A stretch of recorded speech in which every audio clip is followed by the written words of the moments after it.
భారీ వర్షాలకు మంజీరా ఉగ్రరూపం దాల్చింది. నిజాం సాగర్ నుంచి వస్తున్న వరదతో నది ఉప్పొంగి ప్రవహిస్తుంది. మరోవైపు మహారాష్ట్ర నుంచి గోదావరికి భారీగా వరద వస్తోంది. దీంతో ఈ రెండు నదులు కలిసే నిజామాబాద్ జిల్లాలోని సాలూరు మండలంతో పాటు కాజాపూర్, మందర్నా గ్రామాల్లో 15,000 ఎకరాల్లో సోయా, అరటి పంటలు పూర్తిగా నీట మునిగాయి. అప్పులు చేసి పంటలకు పెట్టుబడులు పెట్టిన రైతులకు వరద కన్నీళ్లు మిగిల్చింది. 3 సార్లు వరద పోటెత్తడంతో చేతికి వచ్చిన పంటలు పూర్తిగా నీటిలో మునిగిపోవడంతో రైతులు ఆందోళన చెందుతున్నారు.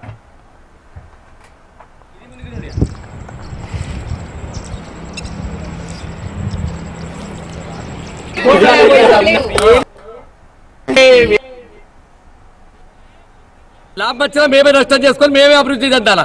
ఎవడో నచ్చినా చేసినోడు ఓళ్ళు లేడు. ఏ గవర్నమెంట్ అయినా కానీ, ఈ గవర్నమెంట్ కాదు, టీఆర్ఎస్ కాదు, బీజేపీ కాదు, అందరు రైతుల మొదలు ఓట్లే కావాలి రైతులై. అందుకనే హెచ్చరిస్తున్నాం. ముంగడ ఎలక్షన్లు ఉన్నాయి, ఆలోచించుల్లి. నష్టపరిహారం తొందరగా ఇస్తారని మేము గవర్నమెంట్ కు కోరుతున్నాము. రేవంత్ రెడ్డి గారు ఇక వడకుల్లి ఎలక్షన్ల పీరియడ్లో పోయి అదే టైం వేస్ట్ చేయాలంటున్నారు.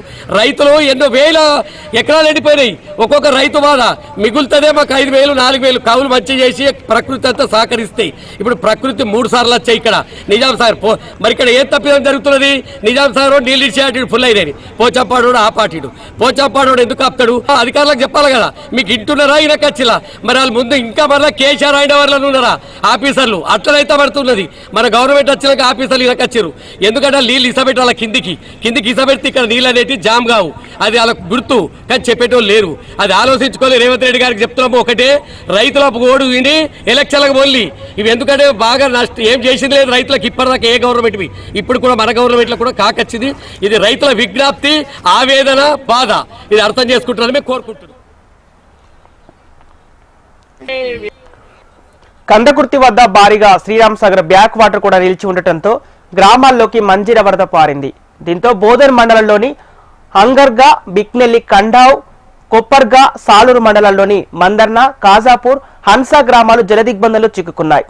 40 ఏళ్ల తర్వాత ఇంతటి వరద వచ్చిందని స్థానికులు చెబుతున్నారు. జిల్లా కలెక్టర్ ఆదేశాలతో రెవెన్యూ అధికారులు గ్రామస్తులను బస్సుల్లో పునరావాస కేంద్రాలకు తరలించారు. కండ్గావ్ నుంచి మహారాష్ట్రలోని కొండల్వాడికి రాకపోకలు నిలిచిపోయాయి.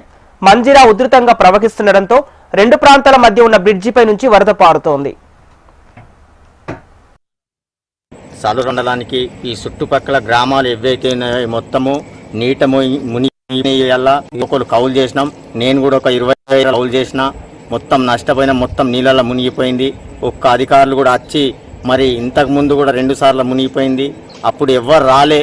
వచ్చినా కూడా ఇంకా ఇప్పటిదాకా రైతులకు మీకు ఎలాంటి ఏమైనా నష్టపరిహారం ఇది వస్తుందని చెప్పట్లేదు, ఏం చెప్పట్లేదు. ఇప్పుడైనా సీఎం గారు వెంటనే మా సాలూరు మండలకు ఏదైతే ఉందో ఆ సాలూరు మండల్ మొత్తం కందకుర్తి ఏరియా కానీ, బోధన్ మండల్ కానీ, సాలూరు మండల్ కానీ మొత్తం మా ఏరియా మొత్తం పరిశీలించి ఆర్డీఓ ఆఫీసర్ కానీ, ఎంఆర్ఓ కానీ, కలెక్టర్ గారు కానీ ఎవరైనా వచ్చి మాకు పరిశీలించి. నేను సాలూరు మండల్ అగ్రికల్చర్ ఆఫీసర్. నా పేరు శ్వేత. సాలూరు మండలంలో 17 నుంచి 30 ఆగస్టు వరకు కురిసిన వర్షాలకి చాలా వరకు ప్యాడీ, సోయాబీన్, బనానా ఇవన్నీ క్రాప్స్ నీట మునిగిపోయినాయి. మేము ఎస్టిమేట్ చేసిన ప్రకారము ప్యాడీ వచ్చేసి 3,900 ఎకరాలు, సోయాబీన్ ఒక 5,000 ఎకరాల వరకు నీట మునిగిపోయింది. ఓవరాల్గా అన్ని క్రాప్స్ కలిపి అరౌండ్ 9,000 ఎకర్స్ మేము ప్రిలిమినరీ ఇవ్వడం జరిగింది క్రాప్ డ్యామేజ్ రిపోర్ట్. మా హయ్యర్ అఫీషియల్స్ ఇచ్చిన ఇన్స్ట్రక్షన్స్ ప్రకారము మేము ఎన్యూమరేషన్ కూడా చేశాము. క్రాప్ డ్యామేజ్ అయింది అని చెప్పి రైతులు మాకు అంటే డాక్యుమెంట్స్ ఇచ్చారు. అవన్నీ డేటా ఎంట్రీ చేసి పంపించాము. ఇంకా ఏరియా అయితే ఫైనలైజ్ అవ్వలేదు. మాకు కంపెన్సేషన్ దాని గురించి కూడా ఏమీ అఫీషియల్గా